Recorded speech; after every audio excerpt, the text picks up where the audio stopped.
Welcome back to the Real Estate Standard Podcast, episode 11, where commercial real estate and Bitcoin come together. I'm your host, Tim Kotzman. Today is March 9th, 2026.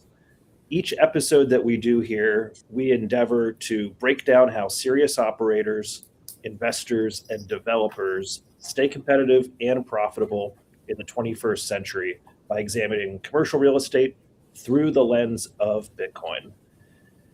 On today's episode, we have Justin Essner with us to cover what's going on in the hotel and hospitality sector. But first, I'll throw it over to Kenny Alves for an update on Westmain storage stacking. Kenny, over to you. Thanks, Tim. As of today, March 9th, our total Bitcoin holdings are currently at 3.34 Bitcoin. So far in 2026, we've stacked 1.15 Bitcoin, 115 million Satoshis, bringing our Bitcoin yield year to date to 52%. Our Bitcoin per square foot is at 4,817 Satoshis per square foot. It's one of our favorite metrics. Our Bitcoin holdings are covering right around 10 months of mortgage payments. And we announced this last week, but we received our first digital rent payment from our Stretch shares purchased earlier this year. And that's going to increase our net operating income around 3% for the year, assuming we don't add any more. And that's like the equivalent of 6 extra storage units for us. So it's like it's expanding our storage facility without expanding the physical footprint. What do you think, Chris?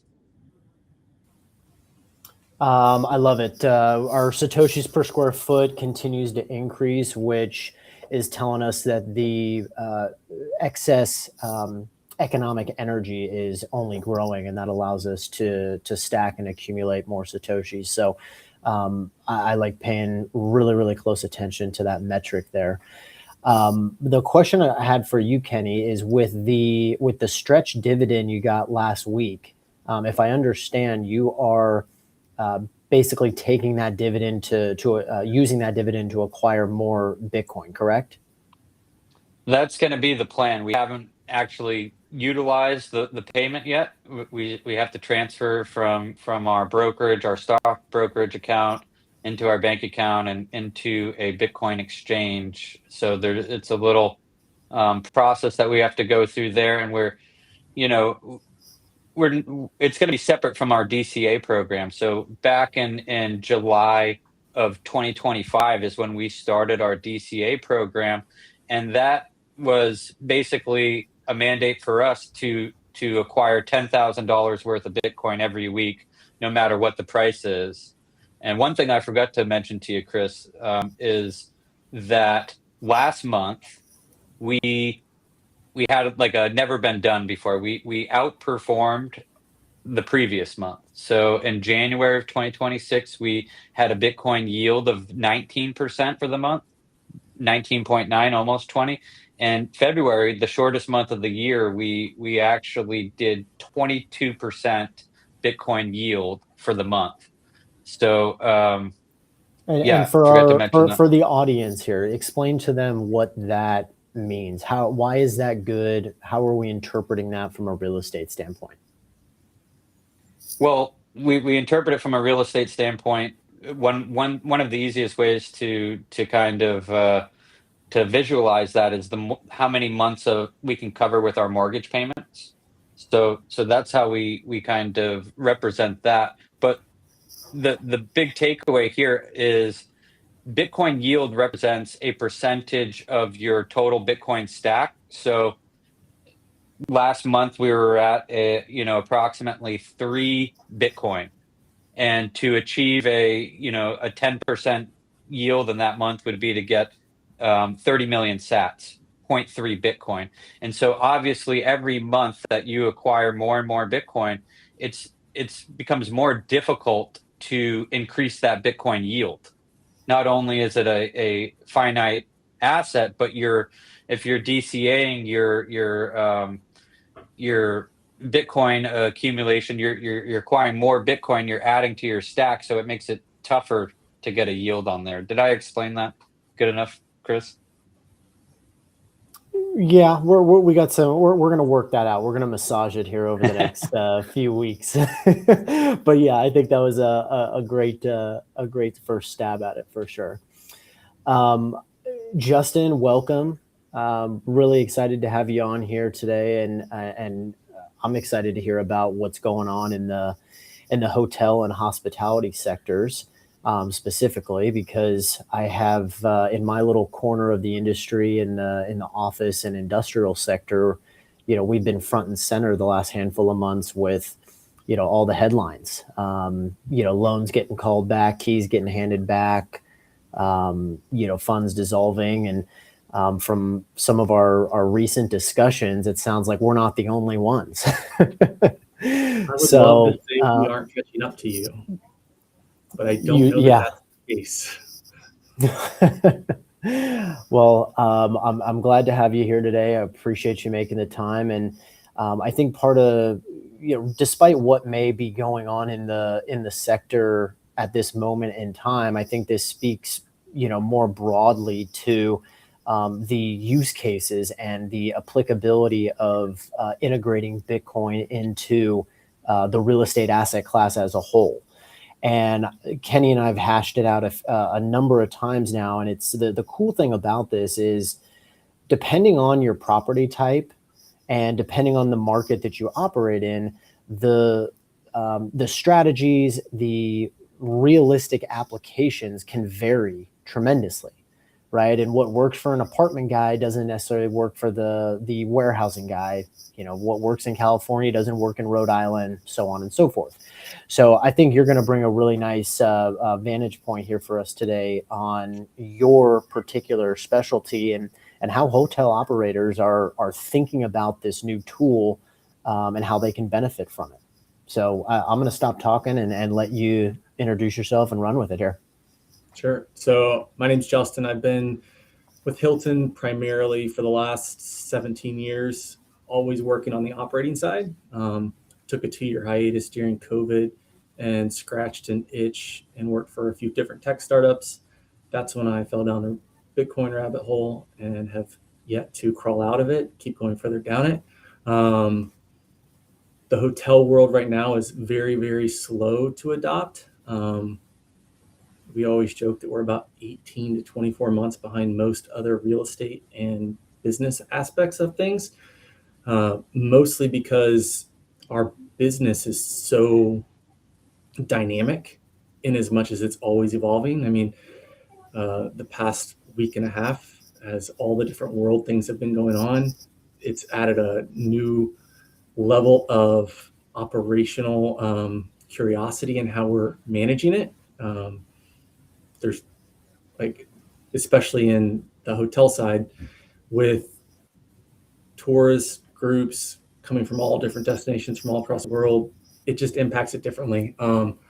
So that's why I think our industry is going to take a little bit longer to evolve. And that being said, there's already some good conversations going on in the background. I've had a couple different ownership groups that I've talked to that are curious about it.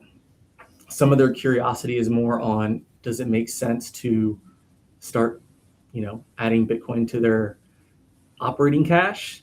Do they have like a strategic reserve? Like, for example, we have more than is insured by the FDIC as a operating flow for the 2 resorts that I work at. And it doesn't make sense to keep that all in bank account after the Silicon Valley Bank kind of disaster that happened in 2023. So there were some mandates that came out in that time saying, hey, make sure you're not at risk with where your 6-week to 8-week operating capital is at risk. So that started some conversations with me and different people within our team at Hilton and different owners that I have relationships throughout the space of, hey, what are you thinking about? Are you thinking about doing this? Right now would be a great time to deploy.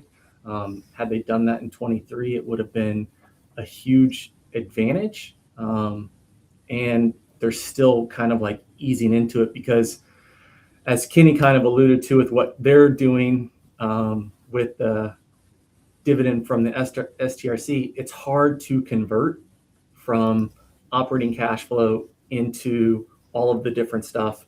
And what does that do from a tax perspective and all of those things? So there's a lot of curiosity, but there hasn't been a whole lot of early movers at this point.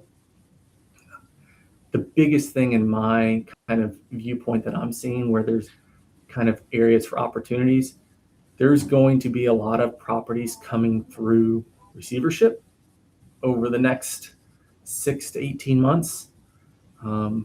People who have liquidity and are willing to think a little bit outside the box, I think have a massive opportunity to kind of get an early mover advantage to deploy some of this. I will say, as soon as Grant Cardone started talking about what he was doing in the apartment space, the conversations went across easier, because that Interesting. it's just kind of the closest comp that we have. Like you were talking about Bitcoin per square foot, and instantly my brain went to Bitcoin per key, right? Like, Okay, yeah, that's another one. every key that My we have. biggest question, Justin, I have to ask you. Like the first thing I thought of when Chris told me that you were going to be joining us today was I wonder what Justin thinks of MetaPlanet, because I know they're not in the U.S. market, but they're they started off as a hotel company. I think they're down to one hotel, but is that something that you guys talked about internally, or did you kind of discount them because they're not on the scale as Hilton is with as many keys as you just put it? So they are an awesome kind of use case that I can bring to the table when I'm having conversations. So the one thing that's a little bit different about our world is all of the major brands, Hilton, Marriott, IHG, Hyatt, they've all gone asset light since Airbnb hit the market. When Airbnb hit the market and started like basically saying, you don't actually need to own the real estate, we just need to be a booking platform. There was a big piece of the pie that went out to the Expedias and Booking.coms of the world after September 11th and the great financial crisis. So when Airbnb came to the market, that's when Marriott, Hilton, and Hyatt started selling off a lot of their actual hardcore assets. And we are now just a management company and a brand. The conversation is very nuanced in as much as the owners themselves own the asset and then decide what flag to have. So I think in my best estimation, when a brand comes out with, hey, here's how you can deploy this idea to help, with your CapEx expenditures for the 7 to 10 year life cycle of your inventory, they'll have an early mover advantage to have ownerships switch to their brands. That's something that I've been trying to champion internally. Again, there's so much complexity in the space. Everyone's kind of got their head in the sand and just saying, hey, like we just got to worry about what's happening next quarter, next week, all of that stuff. So let me, that's kind of, Justin, let me double click on that CapEx comment you just made there, because this is something that we've chatted about offline as well. And I want to tie it back into the treasury strategy more or less. And, when Kenny and I first started talking about all of this, it was really just the US dollar cash flows and spot Bitcoin, the asset, as far as your tools essentially to manage your treasury with. And now, fast forward to today, we really have a third pillar in that, or a third tool in that bucket. And I think that tool is Stretch, STRC. And I think that, there's a bigger conversation here that needs to be had, because it allows operators, regardless of, size, market presence, sophistication, it allows them to almost layer in their different cash tranches, right? To your point, your immediate to 60-day type of cash needs, right? Keep that in US dollar, keep it in a checking account, that's pretty obvious, right? But then what do you do with your 3 to 9 month cash flow or 3 to 12 month tranche, right? Selling that to a CFO of really any company, that's going to be a tough sell with, spot Bitcoin, the volatility, the age of the asset, right? So at one point it was like, okay, what percentage of that free cash flow can you designate as long-term, right? At least 12 months, arguably, 18 to 36, somewhere in there. Now, STRC really kind of fills that medium-term tranche, if you will, right? Because, to Kenny's point, you get your dividend every month, but there's still some clunkiness. Let it settle, transfer it from 1 to maybe 3 institutions, et cetera, et cetera. So there is some clunkiness. There is a delay that happens, but as far as bringing it full circle to this CapEx issue, right, and having the adequate reserves for maintenance, right? If you can say, hey, I'm allocating a certain percentage of our free cash flow into STRC, and let that create its own, income stream of 10+% a year. Now, as an operator, you have a lot more margin to play with. You have the ability to build and maintain these reserves for either maintenance or capital expenditures, which it's not there today, right? We've talked a lot about some of these operators or even brands coming into some of these hotel assets, and they have these big extravagant CapEx plans that never materialize, right? Because by the time they get in, they get their arms around the asset, the prices have, increased that much more. They're trying to be, lean and mean on the operations. They need to squeeze as much of a return out of the investment as possible in the shortest amount of time. Those two things are, incompatible with one another. So that's a really long-winded way of saying, do you think that STRC makes this conversation with the hotel executives a little bit more palatable? Is it an intermediate step? It could be. And so the one thing that I kind of think is fascinating just from listening to how Kenny spoke about it and some of the points you just made, I think on a deal structure, either via acquisition or, whenever you're refinancing a property, you and I have talked a lot about what Battery Finance is doing, where they're putting a portion to Bitcoin and then a portion to the actual asset itself.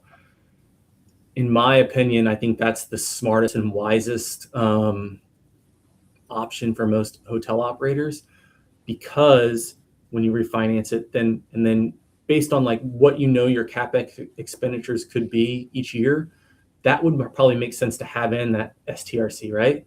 But I think when you're refinancing it, if and when the capital's there to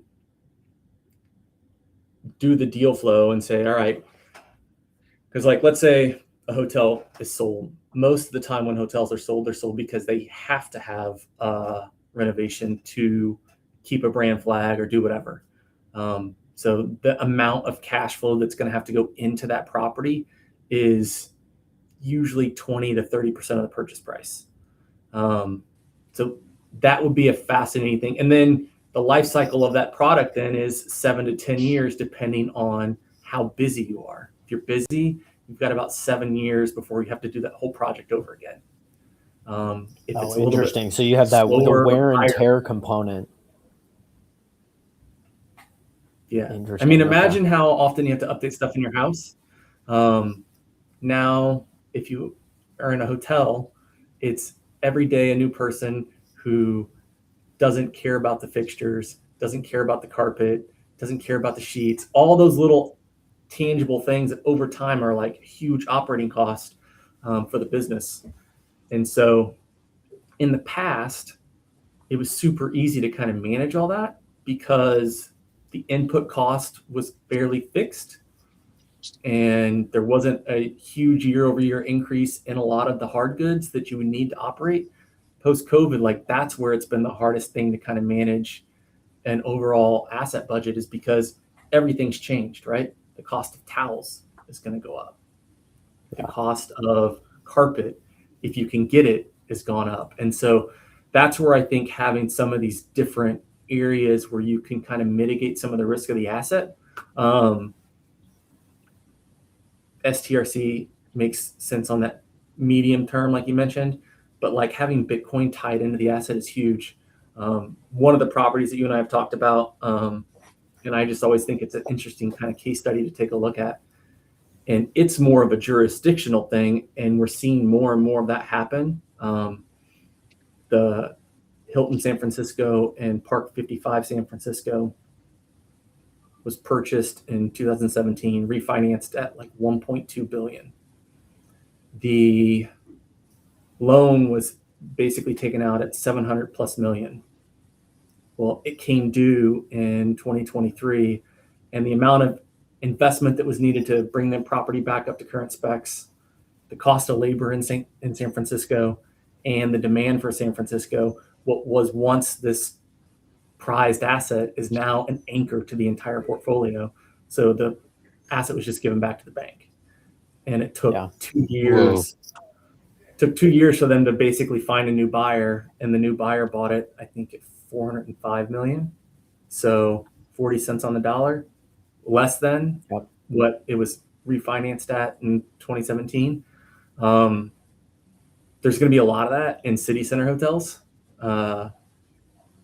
There's a huge tranche of properties that are coming up for refinance in July. And if the company can't get them refinanced, they're just going to have to turn over all 15.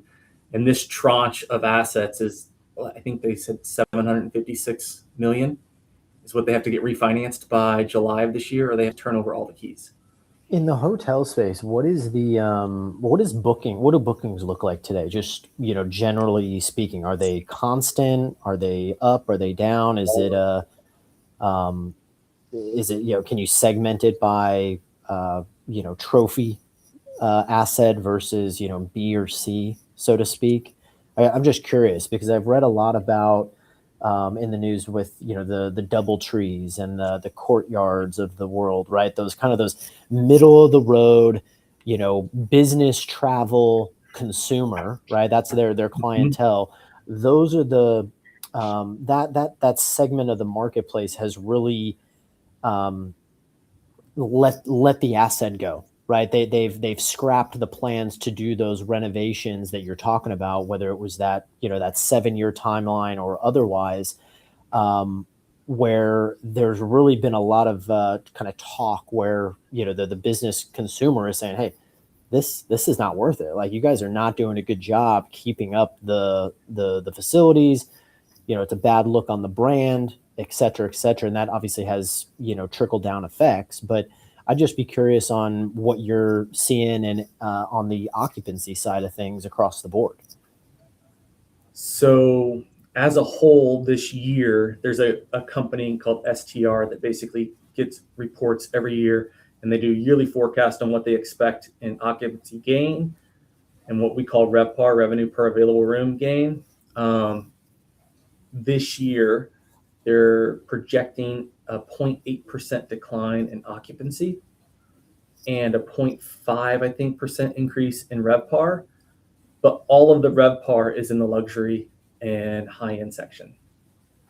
So you kind of nailed it with what your question, that middle section of like the business traveler and all of that, they're the ones that are kind of getting squeezed. And so that segment of the booking window is very, very short term and very, very competitive. So in the market, so Orlando as a whole is doing pretty good to above average. For nationwide, Orlando's doing fantastic, which is the market that I sit in. But then you have other markets that are just like getting crushed. Atlanta's not doing great. Seattle, Portland, Texas had some strong years, but they're starting to see some softness in their market.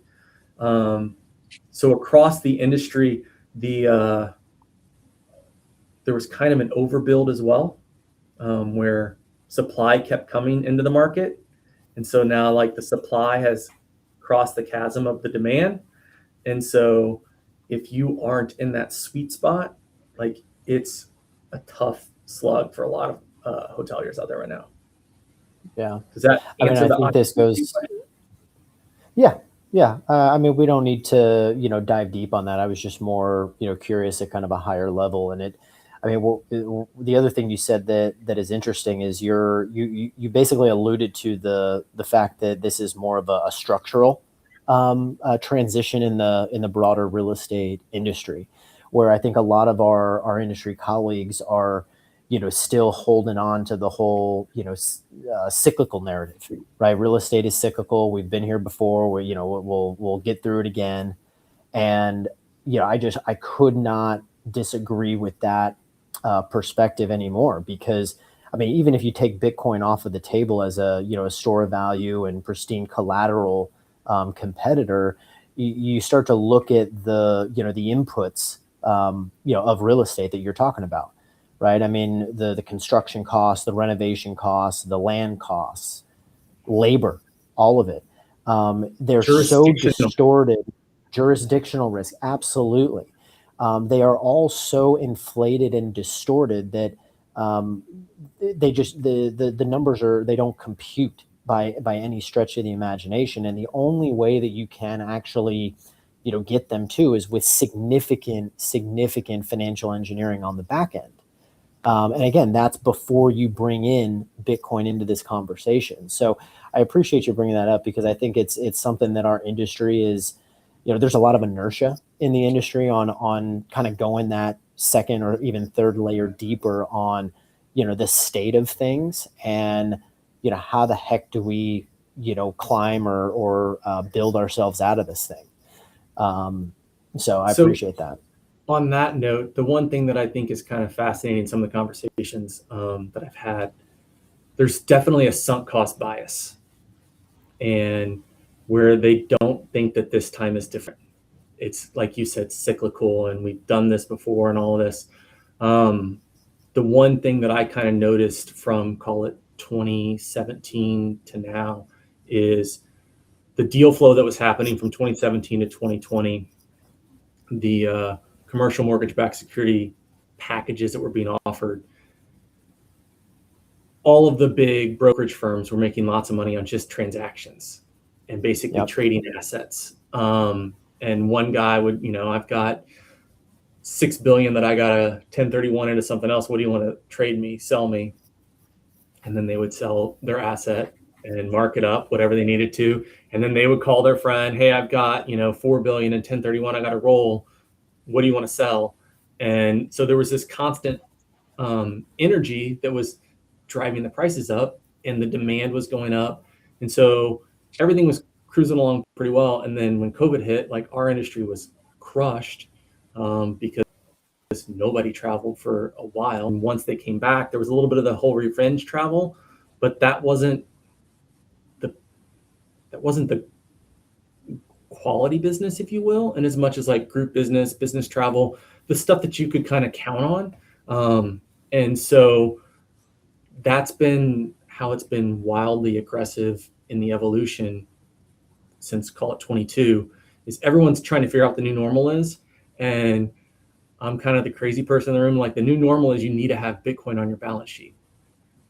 Here's why. You don't say. I mean, it was Tim and I were in Vegas last week for the Strategy World conference, and just talking with some of the guys, at the event. The conference was held at the Wynn, 5-star through and through, absolutely amazing, right? And there were a couple guys that I talked to that were, staying across the street at the Treasure Island, and which didn't surprise me. But what did surprise me is just across the street, they said to me, one guy said to me, I was able to book 5 nights for the price of one at the Wynn. Right. And again, you're not talking about a, dramatically different experience or location or accessibility, go down the list. That is, again, night and day. And I just think about what it costs to operate some of those, those world-class resorts. Those numbers don't compute in my head. How do you keep the lights on, through these times? Vegas is an interesting kind of microcosm in the space. because for the longest time they knew they could count on the casino bringing all the revenue in, and everything that they made off of the hotel key side, that was just kind of like extra revenue. There was MGM went asset light in 2019 and sold off or leased off all of their hotels. And when they did that, it changed the whole dynamic of how Vegas had to operate, because now they had to operate as a traditional hotel because the gaming center was a separate kind of business unit. The Wynn has kind of missed a lot of the problems that have happened in Vegas because they have a very strategic, we are a luxury, we're going after the high-end gambler, we're having a high-end experience, and they've always kind of had a consistent message. So they've done okay. The rest of the market is just hurting bad. That's Big interesting. driver. I always thought Vegas's issues were about, the proliferation of online gambling, right? And then the other one being the opening of the hotel scene in Macau, China, right? I mean, Vegas always pulled a lot of their high-end, whale clients from, Southeast Asia. And, Macau really kind of gobbled up a large percentage of that, client base. There's definitely that. And the Canadian market was their biggest international feeder market, actually. And with the exchange rate and everything that's going on in Canada, like that market just doesn't exist. I was talking with one of the largest buyers of travel this morning in a meeting, and they said that Canada as a whole is down 90% in international travel, not just to the United States, but to Mexico, Caribbean, all of it. And so they're basically just traveling around Canada because the exchange rate is killing them everywhere they go. So there's a lot that's at play in like Vegas specifically. The other side is like the Zoomers aren't drinking. And so like, in addition to all the revenue that they made off the casinos, the nightlife was always a huge driver for them. And so they kind of pivoted to figure out how they can make money off of the hotel side. And the way and how they pivoted, everyone felt like they were getting nickeled and dimed. And so that message just started getting out there. And it's been a domino effect. And so they have a tough time ahead of them. And like, they do a great job. So like the one thing that I think with Vegas is they're going to figure it out. The areas that I think are still going to continue to struggle are the areas where labor's hard. And that's the one cost that, like, in my opinion, the upside that Bitcoin allows you, if it's attached or when you attach it to your portfolio, you can kind of withstand those like huge increases in labor to separate yourself from all the competition in certain markets.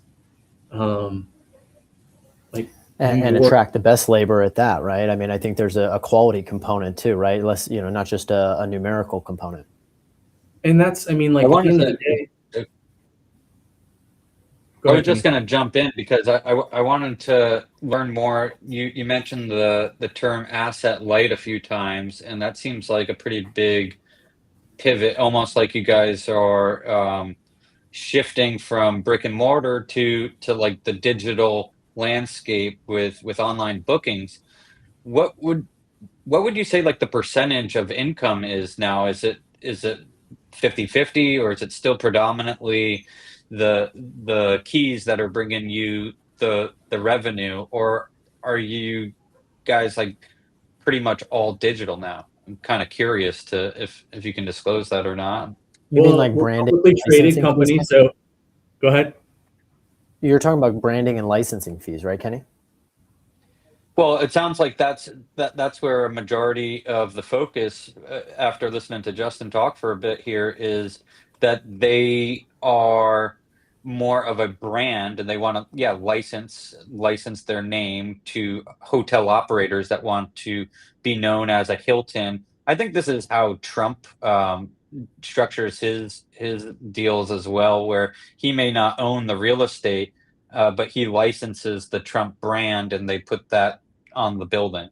Is that what you're getting at? And then yeah, I was just curious. I guess you guys are publicly traded. I should have known that. But what the percentage is looking like? Are you guys at that approaching that 50-50 kind of spot, or have you're still crawling up? No, we're 100% digital.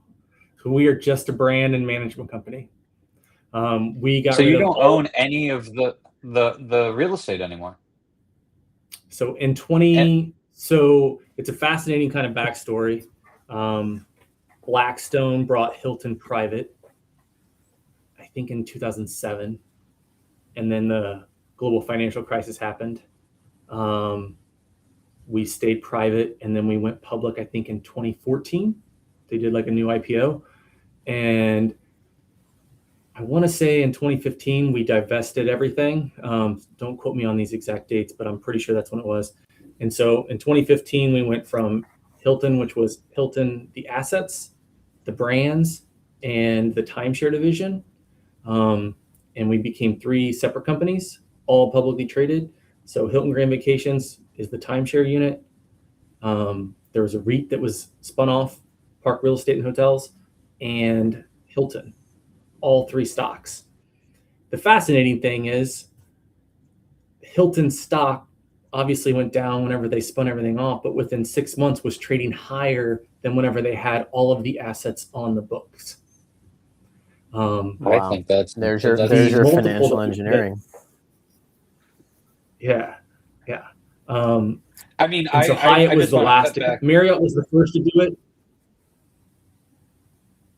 Go ahead. I think we got a little delay, but yeah, I just kind of wanted to like cut back because I wasn't aware of that. I mean, I'm not in the hotel space, so I don't have like a pulse on that. But if I were given the chance to buy digital credit from MetaPlanet or the Hilton, I would think the Hilton is just you've been around for like forever. You have like this great name. It almost seems like Hilton would be like poised to be an issuer of digital credit if they could acquire enough Bitcoin and maybe digital assets and issue its own digital product to the market. I mean, it seems like you guys are already living in the future if you've dumped all your real estate and you still are like you're a household name when it comes to real estate still. Like when first thing people are going to think of when they think of Hilton is high-end hotel real estate. So that's very fascinating that you know that happened. And I would assume most people are. Tim, were you aware of this? Like Chris, did you suspect this? I mean, this is kind of I was fascinating. aware of it. I didn't know it was to the degree that 100% of it. That's news to me. And I think Jeff Walton would have a heyday with this statistic because he's in his analysis the last handful of weeks on these prefs and comparing the prefs to other prefs and other bonds and all of that out there. He's been talking a lot about the goodwill line item of the balance sheet, and all that is what you're talking about, brand equity, right? How much value is there in that name, and some of the ones that he brings up, Krispy Kreme donuts being more valuable than strategy. It's laughable, right? So it kind of goes to that bigger theme that he's been talking about is that risk is mispriced globally. But I do want to just kind of pivot here, Justin, real quick, and just throw a hypothetical scenario at you. I'm gonna put you on the spot a little bit here, but if you as a hotel expert or just being in that sector, if you had a blank canvas, you had 100% decision-making authority to integrate Bitcoin into the operations and the balance sheet of the properties, how would you go about doing it? Where would you start? How would you think that through? And the reason I ask you this is, for the other hoteliers out there, right? Not necessarily the Hyatts and the Marriotts and the Winds of the world, but for the smaller operators, that maybe they're just getting started. They're millennial generation and trying to put the first couple pieces of the portfolio together, what advice would you give them from someone in your chair on, how to build that business and how to build that portfolio from a resilient standpoint, and not this, this fragile house of cards that, we've been describing here the last 45 minutes? So the one thing that I think, and I'm not an attorney, so I don't know the legalities behind some of this, but I think this is not financial advice. It's not legal advice. Consult your CPAs and all your other trusted advisors. I think one of the most fascinating ways to set up an asset, in my opinion, starting from scratch, like you kind of mentioned, I would, when the asset is purchased, divest the land into an asset, have the building on a land lease, and then the purchase that you get from, or the equity that you get when you finance out the land, I would take that and just stack all that in Bitcoin. So now you've kind of deleveraged your jurisdictional risk.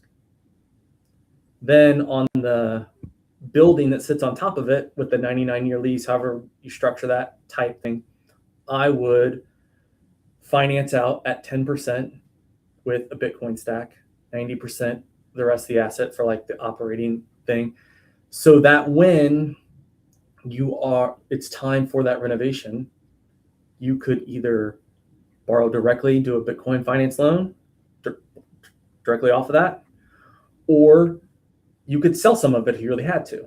I don't think that you would have to. I think in the 7 to 10 year time frame, the amount of increase in purchasing power that that's going to have will cover the cost of all that. And then to kind of what Kenny's already started doing is you start that monthly DCA with your, amount of sats per key.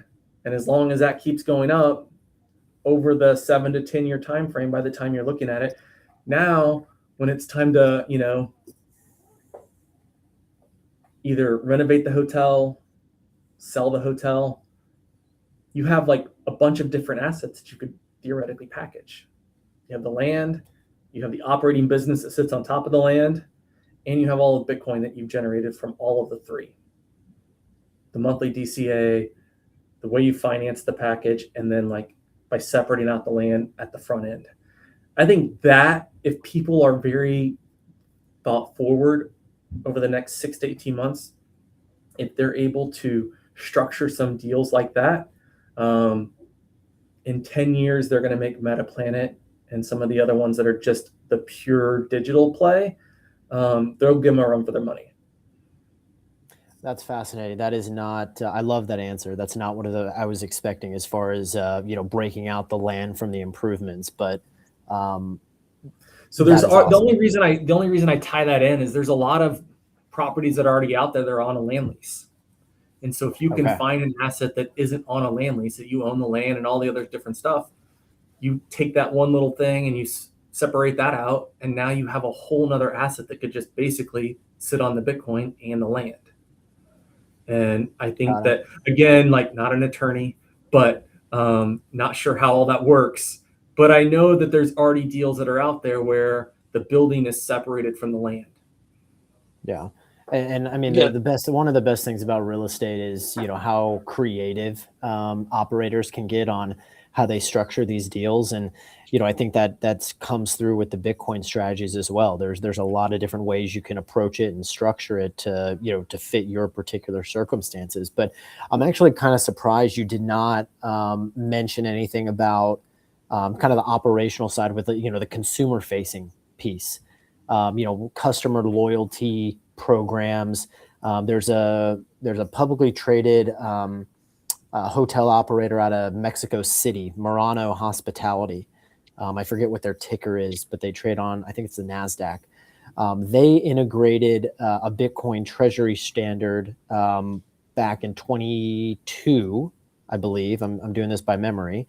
But they've also been working on different loyalty programs for the consumers using Bitcoin. So I don't know if you have any thoughts or comments on that, or if Murano's even on your radar, but I thought the consumer loyalty piece was an interesting approach as well. So I've read about them. I know a little bit about them. They're kind of newer to the space. The customer loyalty side, and that's where like the whole business side of a hotel is fascinating, because the management side, i.e. Hilton or Marriott or IHG or whatever, that's where they can kind of take that and put that into their loyalty program, right? I personally would love to cash in some of my Hilton Honors points for sats. Yeah. Yeah. That would be fantastic. I think that there are going to be players in this space that do that. The competition to get a consumer into your building in the hotel world is wilder than most people could ever wrap their mind around. The different channels and how you reach the end consumer. As somebody who's been in the industry for 17 years, I still find new ones at least twice a month where I'm like, I didn't even know this existed. I believe you wholeheartedly. One of our hotels won that award in 2025. They said that we were the top producing hotel in Orlando, and I had never heard of the company. And we did $580 million worth of business with them. Yeah. Wow. And I mean, I know, to your point, if I can find a hotel operator that, I can have some kind of Bitcoin relationship with, right, through loyalty points, payments, all of that, I'm going to seek them out, right, across the entire country, across different markets. And I'm going to become, use the marketing term, a much stickier client, right? So yeah, I think you're spot on with that. Kenny, I cut you off a couple minutes ago. What were you going to interject there? Yeah, I mean, I'm still kind of surprised that, I would have assumed that you guys would hang on to some of your trophy assets, one of at least like the flagship Hilton hotels that are, spread out throughout the world, because I think at one point you guys had one of the largest collections of high-end hotels. Like, I mean, it was just kind of growing up. Everyone, I just remember the name. I think everybody, millennials and boomers and everybody just kind of knows the name. And to be, in a position where you had so much real estate accumulated for a long time, I'm still digesting this. Kenny, do you have any This idea how many brands Hilton has? I'm gonna guess maybe like 100 now that I know this, because Not quite that many. I think we're at like 28 the last time I saw. But that's so the most fascinating thing in the hotel space. I think we've done a interesting job at managing consumer expectations and perception. The loyalty programs that we have, like our Hilton Honors app, is phenomenal. Our tech, the guys that built it out, brilliant. All the different stuff that you can do in it, fantastic. And there's so many times that like people don't even realize that certain properties are part of our brand whenever they're searching on the app. And so I think we still have, I'm a big golfer. This is a free plug for one of the newer hotels in our portfolio called Cloudlands. It's fantastic. And it's under our Curio flag, which most people have never heard of. And I met the president of the resort when I was there playing golf, and we had an awesome conversation. And he said, the reason we went with Hilton is because when we were structuring out, like, here's what we were going to do with this part of the lobby, here's what we were going to do. Like, he worked for the developer on the real estate side, and Marriott basically said, no, you can't do that. You need to do this, this, and this. And they were trying to dictate how certain things were in their autograph collection. And so their initial intention was to be part of the autograph side with Marriott. And Hilton came and said, hey, listen, like, you've got a great vision. We want to be a part of it. How can we help? And so we've taken that kind of hospitality mentality to partnering with real estate developers. And that's where we've created all the brand value. Now, is this something like that Hilton was like the first mover on, or like are your bigger competitors doing this, or are you following? Are you like playing catch up to some other like I know like Expedia or like Kayak? I think they're just kind of booking sites, and they don't even they were never really operators to begin with. But is that something like that has shifted over on the entire hotel industry? Is that how all the big guys are doing it now? So when the booking engines that you mentioned came to the market, um, it changed the entire aspect. And that's when the industry started to shift from assets and operators to the digital side, because that was the only way you could compete. Um, I personally like to refer to them, even though I partner with them and they're great. They're kind of like the pirates in our world. They just come, they're like the Visa MasterCard of the hotel space. They get a sweet VIG off of every booking Yeah. and no one realizes it. And if you look at they're a publicly traded company. You can go listen to their earnings calls. They outspend the hotel brands by a vast amount on pure marketing just to get that consumer on their site, and into their funnel. And like once they're there, then that's what they care about. And so that's where like a lot of the like interesting conversations on the hotel owner side is like, what's the most valuable thing to do for my asset moving forward? Do I I mean, need this makes it? me like bullish on Bitcoin and hotels. It seems like there could be like a layer, right? Like a Bitcoin bookings platform. Um, I that vibe coded one. It sucks. The UX is terrible, so I'm reworking it out. Turns out I'm not a developer or a computer programmer. But But you uh, you probably know the right people and connections and partnerships that none of us were even aware that this is the direction of the hotel business now.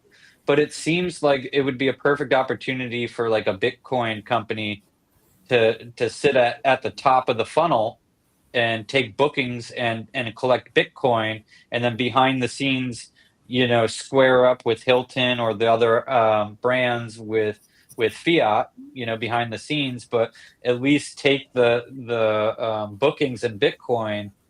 It sounds like we have to have another follow up call, Justin. so I in think theory, what's on the tip of your tongue, Kenny, is Justin mentioned the Hyatt app, right, and how how much of a positive experience that is.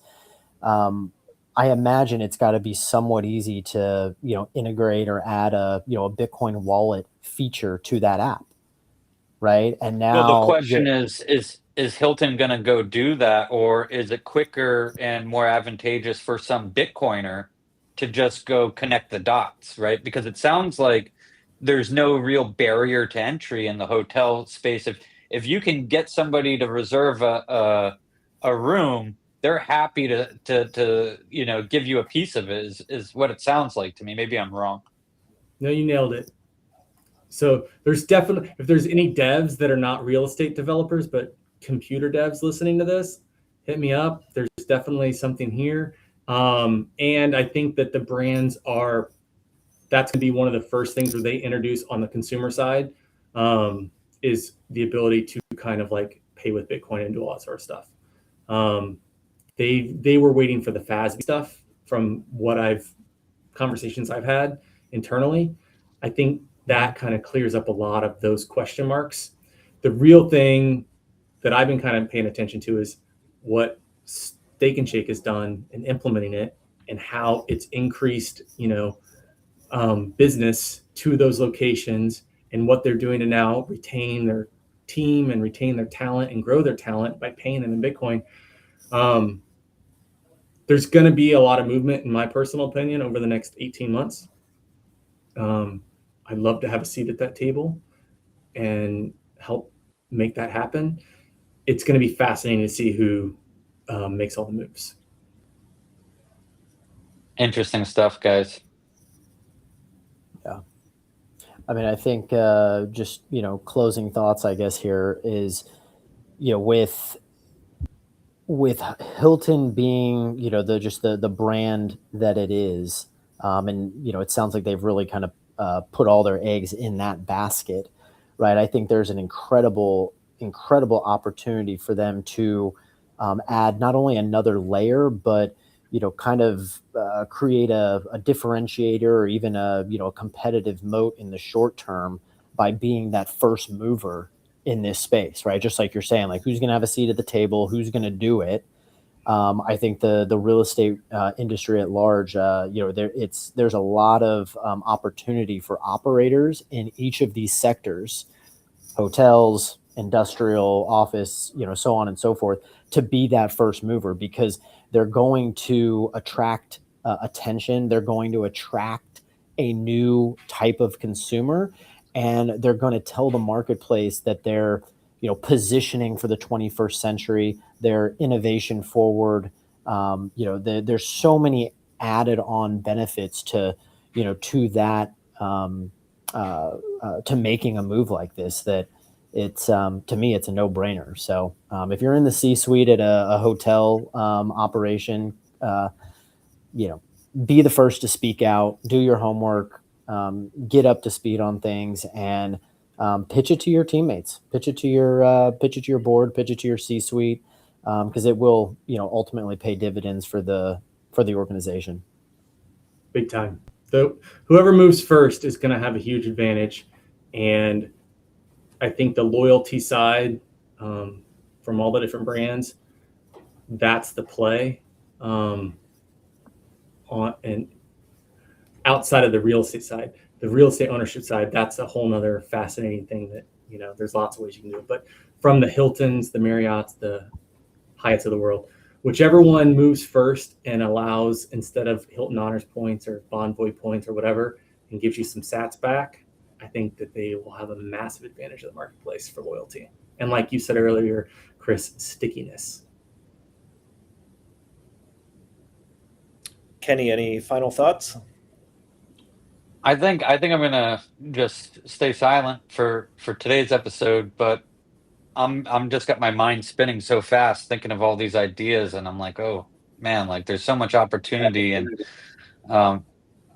yeah, just crazy times we're living in, and I hope somebody that is proficient with developing websites and platforms reaches out to Justin so we can watch this grow.